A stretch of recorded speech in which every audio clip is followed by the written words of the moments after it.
welcome to the business of being a virtual assistant. I'm your host, Tiffany Parson, and you're watching and listening to episode number 293.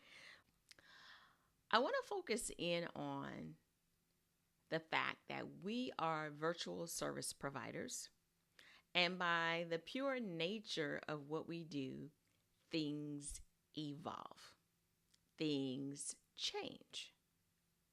One thing is for sure is that your virtual assistant business will have a lifespan based on what you want it to be. So it could be for a very long time or a short time or a time for now, but it depends on you. The key is being able to be flexible and understand that things evolve and change. For example, when did I start? 2008. Clients wanted help with their teleseminars. And they were using a tool called Instant Teleseminar, which I think is still out there and still available. But there's no video involved. It's only audio. You would call the number and you would be on the phone listening to the teleseminar. Listen to the teleseminar. I have done courses where it was all teleseminar. You dial the number. And granted, I'm doing this because that's the old school holding the phone. This is where I'm holding up my pinky and my thumb for the phone. This is old school. Now it's like phone in hand or phone down with the speaker. But that's what the thing was back in '08. Around maybe 2010, video came on the scene. And I forget what that camera was called. Flip cam? Might have been flip cam. And we were uploading videos. Ooh, if I could find the original video, that would be fun. If I can find my original video with a flip cam, I'll share it over on the Facebook page, not Tiffany Parson, on the Facebook page, the Business of Being a Virtual Assistant Facebook page. I'll put it up there. That would be fun. Anyway, flip cam. So things evolved to video, right? So that meant that clients were now looking to incorporate video. With that became webinars. Zoom was not the first software tool that people jumped on. It was, I remember WebEx. Oh gosh. I won't hold up time trying to guess all of it, but WebEx was probably one of the first ones, and I did not like WebEx because you had to download the software onto your computer and then get it to go. It was just too clunky. And then Zoom eventually came on the scene and made things easier. But clients transitioned from doing their programs and courses using the phone line to being in front of the camera. Our perspective in being a service provider was no longer were we just providing dial-in and password information.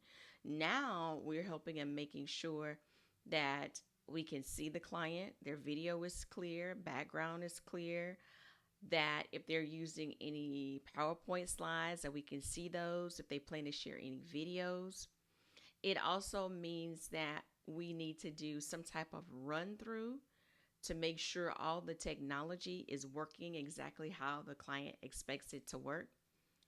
And the client may not even realize they need to do a run through. Whose job is it to ask the client about a run through? Some may say, well, if they didn't ask for one, I'm not going to tell them. Others may say, I'm going to suggest it and see what they say. I recommend suggesting it and see what they say.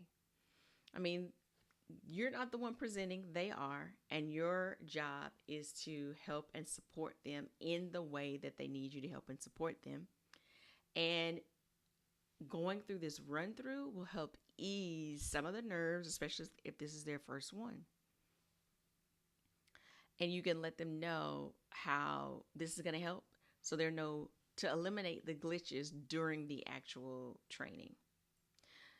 The worst thing on a webinar is for your nerves to be going if you're the presenter, and then technology is not working and you not know what to do.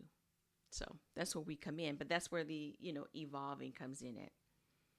Your name, the name of your virtual assistant business, it's important, but it's not, because that could change. You could start out as, whatever your initials are, services. Mine would be, say, TP services. And then down the road, decide on a name that works. In the 6-week cohort, it is the Path to Success for Virtual Assistants. It's a 6-week cohort program. And we started in the middle of March. And if this is something you'd be interested in knowing more information about, be sure to get on the email list so you can learn when the summer one is going to come out. I believe the date is sometime at the end of June or July. I'll have to look at my notes. But if you'd like to know about the second iteration of the cohort, be sure to go ahead and text 33777 to get on the email list. VA Start is what you want to text, VA Start. Your name can change. Your name is only important to you. You know what's important to your client? The service that you provide, how you are to work with, communication. Are you resourceful, dependable, reliable, excellent at what you do? So your name can change. Nothing's permanent. It's not set in stone. It will last as long as you want it to last. The services that you provide. You can start off offering transcription today, switch it up, and do bookkeeping down the road when you realize, okay, I'm burnt out on transcriptions. I'm going to do something else. That's the beauty of owning your own thing. You get to decide. I love that. You get to decide. Your colors, don't be so caught up on my logo and my colors. And your client may not even know you have a website, depending on where you meet them. They're focused on what you can do and what you can provide for them. And will you ease some of the stresses that they're having in their business? So I want to challenge you not to get caught up in what you call yourself, what you name your business, what your colors look like, what your logo is, the services you know how to do right now versus the services you want to provide right now. One of the things that I'm really honed in on as a result of this cohort is removing obstacles that we put up that don't matter. Removing obstacles we put up that don't matter. We get caught up in our name. Oh, I want a Facebook page for my virtual assistant business. I don't know what to call it. We get caught up in a name. I don't even want to use my name because my coworkers might be looking for me on Facebook and they might find out I have this side hustle. That's where I came up with just put your initials, add services to the end. You can change your Facebook business page name. You can change it. Your pricing. Not sure about pricing. There's no right or wrong answer. There's a right now, and then there's making adjustments down the road as you get more experience in doing that thing. And even if it's been, like I said, I started in 2008, it's 2025 now, however long that's been, quick calculation, 17 years.